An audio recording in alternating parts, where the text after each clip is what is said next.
रहीमन धागा प्रेम कान मत तोड़ो छिटकाए, टूटे से फिर जुड़े नहीं, जुड़े गांठ पड़ जाए। ये मोह मोह के धागे हैं। ये थोड़ी है कि आज मन मिल गया और कल मन मिट गया। एक बार जो मन से उतर जाता ना, फिर मेरे से उसके साथ रहा नहीं जाए। मेरा स्वाभिमान है। मान रखे तो पीऊ तज, पीऊ रखे तजमान, दो दो गेंद ने बंधु एक एक खंबू ठाण। मान रखे तो पीऊ तज, हे उमा दे, यदि तुझे मान इज्जत चाहिए तो पीऊ तज, इस पति को त्याग दे। पीऊ रखा है तजमान, और यदि पति रखना तो इज्जत का मत सोचना। मालदेव ने कितने युद्ध और कितने परगने जीते? 52 युद्ध। और इस सिलसिले में उसने एक दिन जैसलमेर पर अटैक किया। कहां अटैक किया? जैसलमेर का राजा कौन है? लूणकरण। लूणकरण को यह समझ में आ गया कि मालदेव के खिलाफ पार तो पड़ेगी। उसने कहा भाई रे, रुपए टक्के ले ला और वापस जा, लड़ने की हिम्मत नहीं। मालदेव ने कहा रुपए लाओ, और मालदेव रुपए लेके वापस चला गया। अब जैसलमेर वालों ने बैठ के सोचा कि यार, रुपए लेके एक बार वापस चला गया, इस बात की क्या गारंटी है वापस नहीं आएगा? रुपए के चक्कर में वापस आ सकता है। हमने पढ़ा है बहादुर शाह रणथंभौर किला लेके गया था, अगले साल वापस आ गया। तो जैसलमेर वालों ने कहा मालदेव का क्या इलाज किया जाए? लड़ाई की जाए। तो यदि लड़ाई करेंगे तब तो मालदेव अपना इलाज कर देगा। अब क्या किया जाए? तो लूणकरण की एक बहुत सुंदर राजकुमारी है उमा दे। क्या नाम है? तो कहा उमा दे की शादी मालदेव से कर दी जाए। एक तीर से दो शिकार। एक तो मालदेव अपना जवाई बन जाएगा तो अटैक नहीं करेगा। उमा दे के लिए अच्छा राजा, अच्छा राजकुमार चाहिए। मालदेव उस समय सबसे बड़ा हिंदू राजा है। मालदेव से बड़ा हिंदू राजा कौन है? यदि उमा दे की शादी मालदेव के साथ होती तो और अच्छी बात। मालदेव के पास समाचार भेजा गया, भाई जैसलमेर वाले तेरी शादी उमा दे से करना चाहते। मालदेव ने कहा हो, मैं तो तैयार हूं, बारात लेके। मालदेव बारात लेके गया। बारात लेके गया था, बड़ी बारात गई मालदेव की, खूब सारी लोग इकट्ठे हुए बारात देखने के लिए। महिलाएं बारात देखने के लिए गई। पर दुल्हन घर से बाहर कैसे निकले? सब आके सूचना देगा, रहे मालदेव जी की बड़ी बारात आई, इतने हाथी, इतने घोड़े, इतने ऊंट। मालदेव जी खुद हाथी पे बैठ गए, क्या फूट लग रहे हैं मालदेव जी। दुल्हन को मन में लगेगा यार, मैं भी मेरी बारात देखूं, बाहर नहीं जा सकते। तो उसे लगा कि किला हमेशा ऊंचाई पर होता है, नीचे सब कुछ दिखता है। यदि मैं किले के ऊपर चढ़ के देखूंगी तो मुझे वो नीचे जगह दिख जाएगी जहां बारात रुकी, बारात भी दिख जाएगी, मैं देख के आती। उमा देवी जब किले के ऊपर चढ़ रही थी तो सीढ़ियों के पास में एक कमरा था, उस कमरे में लड़ाई की आवाजें उसने कान लगाए। उसके मम्मी पापा ही लड़ रहे थे। और लूणकरण अपनी रानी से कह रहा था कि आज मालदेव जैसे ही फेरों के अंदर आएगा मैं पकड़ के मार दूंगा उसको। यार क्या बात करते हो, अपने जवाई है, बेटी से शादी करने के लिए। उसने कहा शादी है, दबाव में आके इसके साथ शादी करनी पड़ रही है। थोड़े दिन पहले ही अपने से रुपए लेके गया था, बदला लूंगा। युद्ध में तो मरेगा नहीं, आज अकेला होगा, मारेंगे इसको। अरे तो बेटी विधवा हो जाएगी, उनका सती कर देंगे, इसको मारेंगे आज। और यदि तूने किसी को बताया तो पहले तेरे को मारूंगा मैं। अब ये बात उमादे ने सुनी। उमादे पसोपेश में एक तरफ उसके पिता है जो मालदेव को मारना चाहते हैं, एक तरफ मालदेव है जो उसका होने वाला पति है। उसे लगा भाई अब अपने किसका साथ दिया जाए। और उसे लगा कि हिंदू धर्म कहता है कि सगाई अपने आप में आधा विवाह है, मुझे मालदेव का साथ देना चाहिए। उसने मालदेव जी के पास समाचार भेजा कि मालदेव जी, आज जब फेरों में आओ तो थोड़े सावचेत रहना, आपके साथ यहाँ पे घात हो सकती है, विश्वासघात हो सकता है, धोखा हो सकता है। मालदेव जी ने पर्ची पटका, थैंक यू उमादे, पहली बात तो मैं इनसे वैसे नहीं मरता, पर तूने कह दिया तो थोड़ा मैं ध्यान रख लूंगा। मालदेव ने अपने साथ में दो बड़े बड़े बॉडी बिल्डर टाइप के बाराती थे, उनको कहा तुम्हारा एक ही काम है, जब तक फेरे नहीं हो जाए लूणकरण को पकड़ के बाहर बैठे रहना, बाकी मैं देख लूंगा मेरे हिसाब से। भाई मारेगा कौन? लूणकरण। लूणकरण को फेरों में नहीं आने दूंगा मैं। गए मालदेव जी, तोरण वोरण हुए, अंदर फेरों में जाके जैसे ही बैठे, लूणकरण तब तक बाहर घूम रहा था। लूणकरण अंदर जाने लगा, वो दोनों बॉडी बिल्डर जोधपुर वाले तैयार बैठे, उनका भाई साहब ध्यान किधर है, हीरो इधर है, कहां जा रहे हो? कब से भागे भागे घूम रहे हो? इतनी दूर से बारात आई है, हम बाराती आए, हमारे साथ बैठो यार, बातें करो, दो पेक बनाओ, पेक बनाओ लूणकरण जी। और लूणकरण जी ने कहा अरे नहीं नहीं नहीं नहीं, मेरे घर में बेटी की शादी है, मुझे काम करने हैं। क्या काम है? राजा के काम करने के 100 लोग होते हैं, कोई कर लेंगे। लूणकरण को लगा मरा दिया यार, अंदर तो नहीं जान देंगे। हाँ नहीं, लूणकरण ने कहा अरे मुझे कन्यादान करना है, कन्यादान करने के लिए जान दो। उनका कन्यादान भी कोई कर देता है, बड़ा भाई कर देता है, तेरा बड़ा भाई कर सकता है, चाचा ताऊ किसी से कन्यादान करवा लेते हैं। और वास्तव में कन्यादान गांव में कोई कर देता है। मैंने फिल्मों में आके दो चीजें देखी, एक तो कन्यादान पिताजी ही करते हैं, फिल्मों में, शहरों के अंदर देखा, शहरों वालों ने फिल्मों वालों सीख लिया, इसलिए हर मूवी में आता है कन्यादान के समय कन्या के पिता को बुलाइए, और कन्या के पिता को उसी समय गायब होना होता है। सब ढूंढते रहते कन्या के पिता कहाँ है, कन्या के पिता कहाँ है। गांव के अंदर पंडित जी को जो दिख जाता है ना, बड़ा भाई, चाचा ताऊ, उससे करवा लेते हैं। एक मैंने फिल्मों में और शहरों में देखा कि लड़की की शादी में लड़की के घर वाले भी नए कपड़े पहनते हैं। मतलब मेरी बहन की शादी है तो मैं नए कपड़े पहनूंगा, मैं हमारे घर वाले भी नए कपड़े पहनेंगे? भाई साहब, नए छोड़ो, पुराने भी ढंग के नहीं मिलते हैं, इतनी खराब हालत रखते हैं गांव के अंदर। और मान मैं आप तैयार हो भी जाओ ना तो कोई चाचा तावा कहते दे ब्याह तेरे होगी कि ना मेरा तो नहीं, तो तू क्यों तैयार हो रखा है। और मैं कई बार सोचता हूँ कि जिद करके भी तैयार हो गए कि मैंने एकदम व्हाइट कुर्ते पजामा पहन लिए या मैंने एक अच्छा सा कोट पैंट पहन लिया, यही होता है तैयार होने का। इतने में कोई एक चाचा ताऊ खोड़ला पक्का होता घर में, वो आवाज लगा कढ़ाई लो रे कढ़ाई।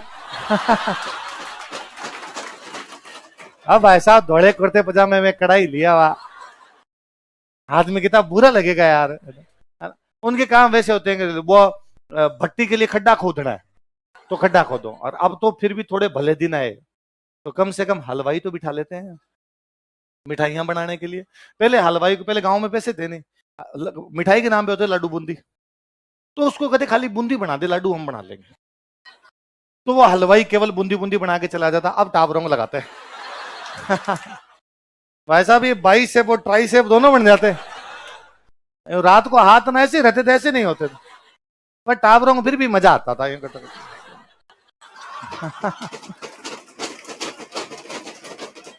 बूंदी खाने को भी तो मिलेगी, बूंदी कहां पड़ी थी भाई साहब खाने के लिए। तो अब जाके भले दिन है। शहरों के अंदर मैं देखता हूँ कि लड़की की शादी है, उसके भाई ने कभी किसी चले जाओ यहाँ पे सब ऊपर तक कोट पैंट एकदम बंद किए हुए।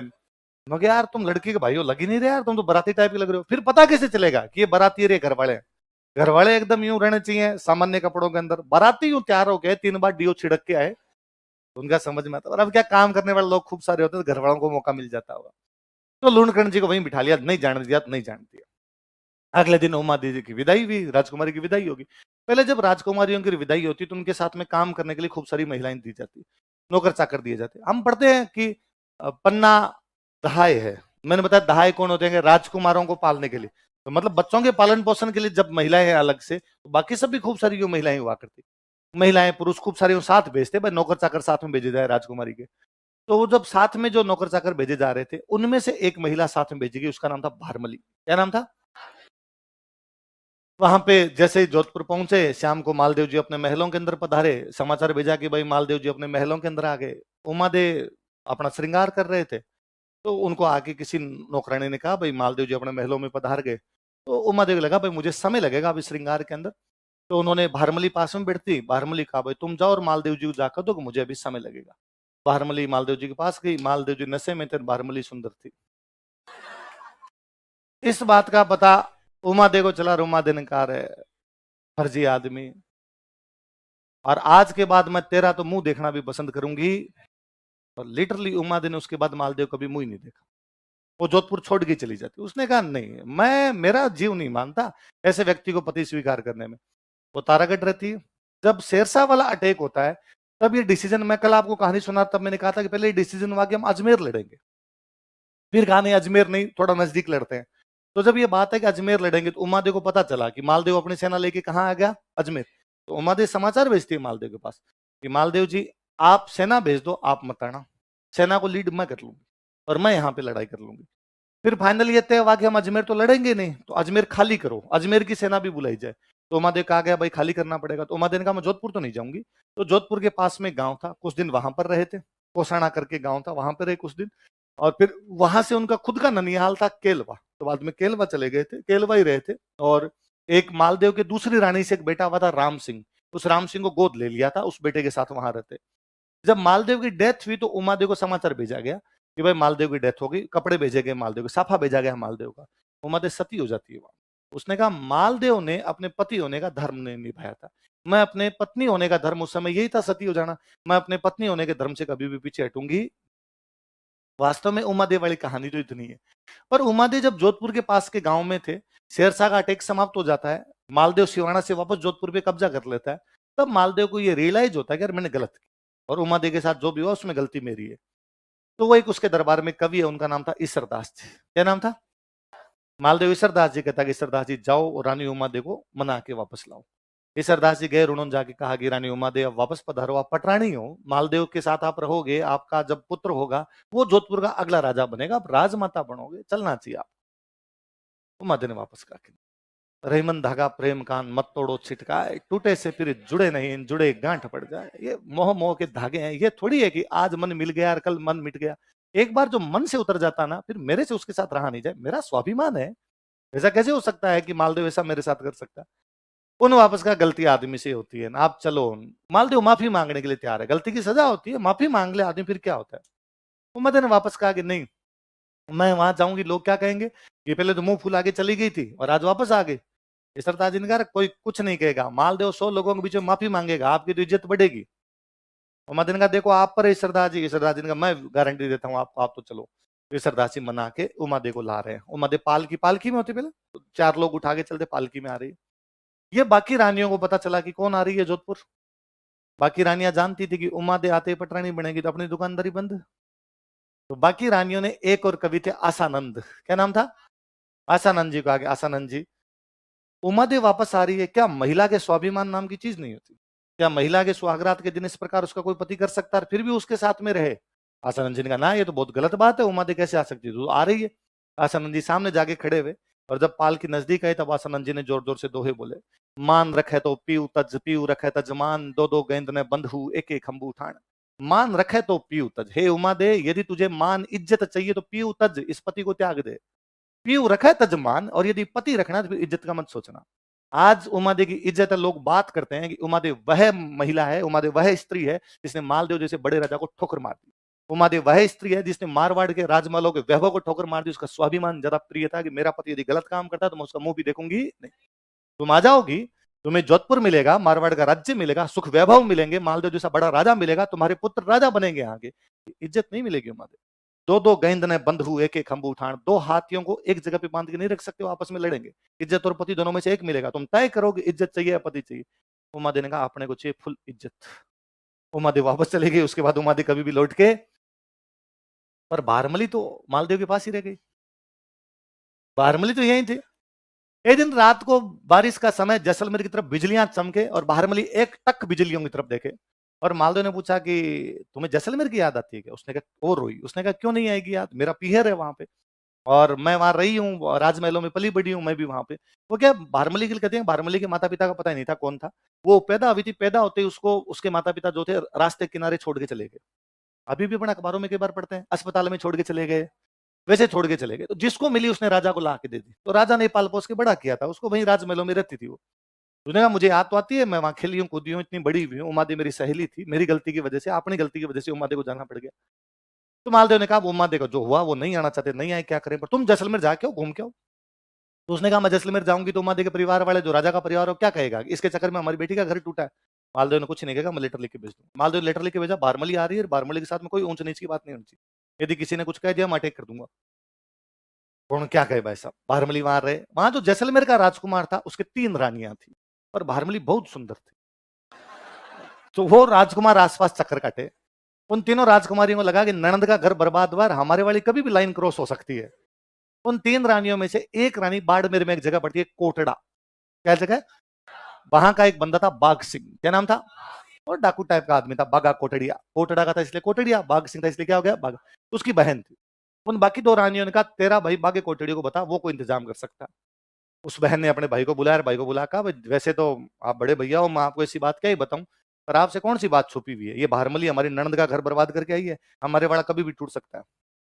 बागान का चिंता मत करो, कल जब मैं रवाना होने लगूं तो तिलक निकालने के लिए तू मत आना, इस भारमली को भेज देना। अभी भी हम बहन के घर जाते हैं, रवाना होते हैं, बहन तिलक करती है। मैंने कहा ठीक है। गांव बोलते हैं सीख देनो, क्या देना, सीख। और सह को तुम है बोल दे तो हीख देनो, बाकी सीख देना होता हो। तो उसने कहा सीख देने के लिए तू मत आना, तिलक निकालने के लिए तू मत आना। अगले दिन बाघ सिंह जैसे रवाना होने लगा, और जैसलमेर ने कहा अरे क्या हुआ इतने जल्दी क्यों रहना। उसने कहा कोटड़ा काम है जाना मेरे को। अरे तो सीख तो लेके जाओ, कहो भाई कहो इनकी बहन को फटाफट सीख दे। उन दोनों भाइयों बहनों की सेटिंग आपस के अंदर, तो जाके जैसे कहा, उसने कहा अरे मैं तो नहा ही नहीं, मेरे तो लुगड़ी पता नहीं कहाँ चली गई, अब मैं कैसे सीख देने जाऊंगी बाहर। बारमली नहा धो के तैयार बैठी। उसने कहा बारमली तिलक कित निकालना, तू निकाल दे। बारमली ने कहा मैं निकाल दूं। बागा ऊंट के ऊपर बैठा है, उसने कहा मैं थोड़ा नीचे झुकता हूँ, तू ऊपर बैठे बैठे मेरे तो निकाल दे, ठीक है। बारमली जैसे हाथ ऊपर करके उससे तिलक निकालने लगी, उसने हाथ पकड़ा, बारमली ऊंट पे बिठा लिया, और बागा बारमली को लेके जैसलमेर से कोटड़ा आ गया। जैसलमेर से कोटड़ा आते आते बागा को बारमली से, बारमली को बागा से बेनता मोहब्बत। राजस्थान की सबसे अच्छी कोई प्रेम कहानी है तो बागा भारमली है। कौन सी है, जहां तरवरता है मोरियो और जहां सरवरता है हंस, जहां बाग होता है भारमल, जहां दारूता है मंस। जहां तरवरता है मोरियो, जहां जहां पेड़ होंगे वहां वहां मोर होंगे, जहां सरवरता है हंस, जहां जहां तालाब होंगे वहां वहां हंस, जहां बाग होता है भारमल, जहां जहां बागा रहेगा वहां वहां जहां दारू तय मंस, जैसे जहां जहां शराब होती है वहां वहां क्या होता है। अब ये बात मालदेव को पता चली कि भारमली को कौन ले गया, भागा। तो उसने कहा अटैक कर दो रे। लोगों ने कहा साहब अटैक मत करो, डाकू टाइप का आदमी है। लेके आगे भाग गया, हाथ नहीं आया तो बेइज्जती होगी, साहब मारवाड़ की सेना गई, हाथ ही नहीं आया। तो मालदेव ने कहा रुको। वो उस दिन उमादे आ रही थी, तो सामने कौन गया था रे, दो बोलने। आसानंद जी ने कहा मैं। तो आसानंद जी आपके चक्कर में उमादे वापस गई, आप भारमली को लाओगे, ठीक है। तो अब भारमली को मनाने के लिए कौन गए, आसानंद। बाघा को पता चला कि मेरे से मिलने के लिए कौन आ रहे हैं, आसानंद। बाघा बड़ा ही दिलदार आदमी था, आसानंद जी के सामने चला के गया। आसानंद जी खुद पालकी में उठा के लेके आए। अरे इतना विद्वान आदमी हमारे कोटड़े की धरती पर आया। आसानंद जी वहां रहे, बाघा बड़ी इज्जत करता, शिकार खेलने के लिए साथ में लेके जाता, बड़ा ध्यान रखता। और आसानंद जी नोटिस किया कि यार बाघा मेरी बहुत इज्जत करता है। उन्होंने ये भी नोटिस किया कि भारमली और बाघा आपस में बहुत प्यार करते हैं। आसानंद जी वहीं रह गए, वापस गए ही नहीं। फाइनली जब बाघा मरता है तो भारमली सती हो जाती है, आसानंद जी पागल हो गए थे। आसानंद जी जगह जगह दीवारों के सिर बिड़ा बिड़ा के घूमते रहते। थोड़ ठोड़ पग तोड़ करस्या पेट रहे कारण है, रात दिवस राठौड़ बिसरिया नहीं बाग जी। ये बागा तेरी याद एक पल भी मेरे दिल से जाती नहीं है। जैसे फूल झड़ जाता है लेकिन फिर भी उसकी सुगंध नहीं जाती, बागा तू चला गया पर तेरी याद मेरे मन से जाती